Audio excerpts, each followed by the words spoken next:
நகைச்சுவை நடிகர்கள் மத்தியில் விவேக் இருந்தார். மூட நம்பிக்கைக்கு எதிராக எவ்வளவோ காட்சிகள் விவேக் பேசியிருப்பார். சமூக நீதிக்கு எவ்வளவு பேசியிருப்பார்.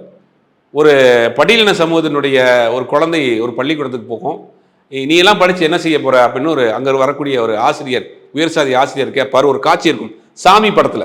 இவர் உயர் சாதியை நடிச்சிருப்பாரு அந்த படத்துல விவேக். அப்ப உடனே சொல்லுவாரு, ஏன் உன் வீட்டு பிள்ளைகளை இந்த வேலையை பார்க்க சொல்ல அப்படிதானா அப்படிம்பாரு. அதே மாதிரி இவ சட்டப்படாம வந்திருக்காளே, சட்டப்படாம வந்தா எப்படி ஸ்கூல்ல சட்டதானே உனக்கு பிரச்சனைன்னு சொல்லிட்டு அந்த டேபிள் இருக்கிற ஒரு துணியை எடுத்து சட்டையாக கழிச்சு மாட்டி விட்டு ஸ்கூலுக்கு அனுப்புவார்.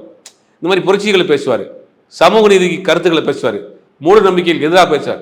திருநெல்வேலின்னு ஒரு படம், அந்த படத்தில் மயில்கல் இருக்கும். அந்த மயில்கல்ல உடனே 4 பேர் மாலை போட்டு சாமி போட்டு பூஜை பண்ணிட்டு போய், இது மயில்கல்டா, இந்த ஊருக்கு போகிறதுக்கு வழி எங்கன்னு போட்டு வச்சிருக்கான், இத்தனை கிலோமீட்டர்னு போட்டு வச்சிருக்கான், எத்தனை பெரியார் வந்தாலும் உங்களை திருத்த முடியாதுன்னு சொல்லி டயலாக் பேசுவார்.